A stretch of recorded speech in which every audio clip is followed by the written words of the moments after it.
I was surrounded by snow-white blooming almond trees, and I rejoiced like a little child, seeing small white flocks of butterflies surround me. They landed like living flowers on my sparkling white dress. Just take a second to picture that. Close your eyes if you need to, and just imagine the absolute stillness, the sheer brightness of that scene. It's calm, it's vivid, and it immediately transports you into a wondrous, almost ethereal state of mind. Okay, let's dive into this. Welcome to today's Explainer, where we're going to explore a deeply symbolic, highly contrasting religious narrative drawn directly from the text of Topi Haltu's vision. What we're doing today is unpacking this account purely through the lens of its incredibly vivid imagery. You see, this text is a literal masterclass in duality. It swings from the most serene, comforting visions of light and peace to the most visceral, intense depictions of spiritual warfare and darkness. By breaking down these elements, we're going to see exactly how imagery is used to craft an entire spiritual universe, and how extreme contrasts can make a story completely unforgettable. Section 1. The Garden of Peace, a vision of tremendous love. Now, what's really interesting about this first half of the narrative is how it establishes a baseline of absolute tranquility.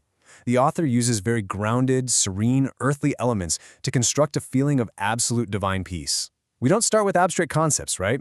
We start with blooming almond trees, we see flocks of butterflies, we see floating white pollen catching the light, and then the text introduces something slightly more mystical. Two happily neighing white steeds appearing right out of the thin air, gliding down.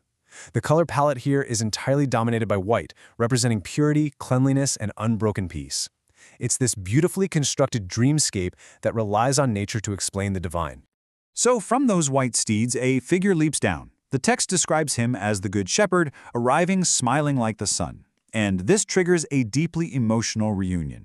The author describes hugging the Savior and being completely overcome by a feeling of tremendous love. But the vision goes even deeper into personal comfort, because behind the Good Shepherd, brushing the mane of the white horse, the author sees their mother's angel face. This prompts rivers of tears of joy to flow. The entire scene is just radiating a physical, pulsating love. In this incredibly warm moment, the mother turns smiling and delivers a single, powerful word: hope. It's the ultimate message of reassurance in this bright landscape. The text actually notes how the vision caps off this moment of brightness in a deeply symbolic way. As they embrace, a white eagle and a dove land on the Savior's shoulder simultaneously, while the butterflies completely cover them. It is literally the absolute pinnacle of peace and divine approval. Moving on to Section 2, The Maiden of Finland, a bird's-eye view of living water. Right at this peak moment of peace, the narrative shifts its perspective in a really fascinating way. The author's viewpoint suddenly merges with that soaring white eagle we just heard about. Looking down to its eyes, the text describes an extraordinary geographical symbol. They see a beautiful, sparkling pond of living water below. But it's not just any pond. It's shaped exactly like the Maiden of Finland, which is the national personification and map shape of the country. It's filled with gliding swans, bubbling golden springs, and surrounded by lush fruit trees.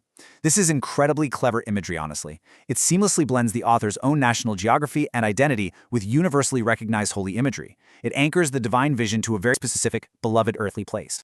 And the sensory details here are just spectacular. The eagle dives down into this pond and rises again, and as it flaps its wings, the author literally feels the refreshing spray of the living water. The text describes how these water droplets fly into the air, catching the sunlight to look like sparkling golden splashes.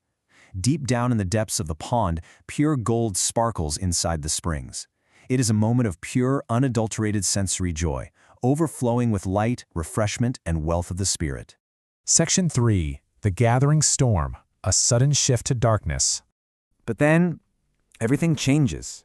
Literally just 1 minute later in the text's timeline, the golden warmth completely vanishes, and the entire tone violently and abruptly flips. The text reads, "The eagle took me above clouds blacker than black, that flashed with lightning, with the dark clouds shrieking below." Listen to the intensity of those words, blacker than black, shrieking. The emotional whiplash here is massive.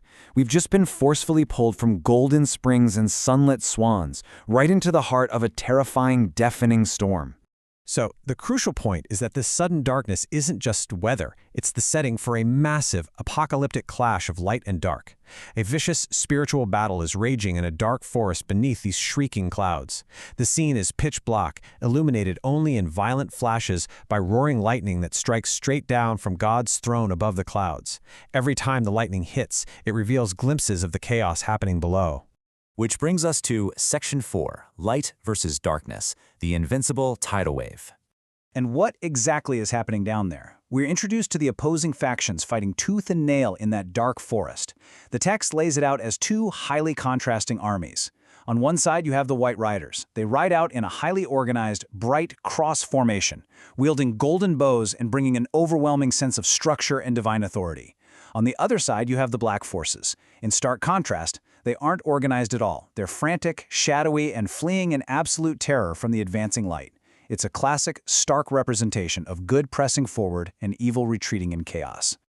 The weaponry described in this battle is fascinating. The White Riders aren't just using regular weapons. The author actually weaponizes abstract concepts.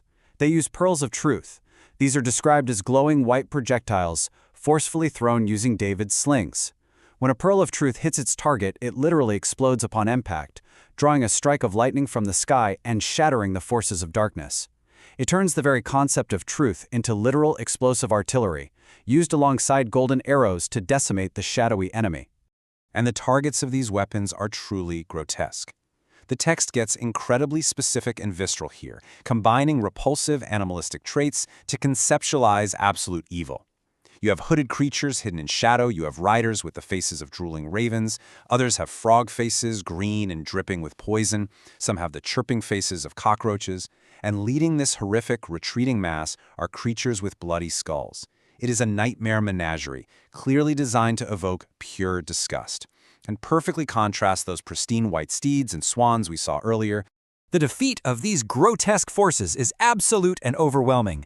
As the White Riders advance like an invincible tidal wave of love, the dark forces shatter. They flee like shadows, shot in the back by a raining volley of golden arrows. And as they're wiped out, they are literally screaming their negative emotions into the air, shouting horrors like fear, hate, violence, before vanishing entirely, just like weeds blowing away in the wind.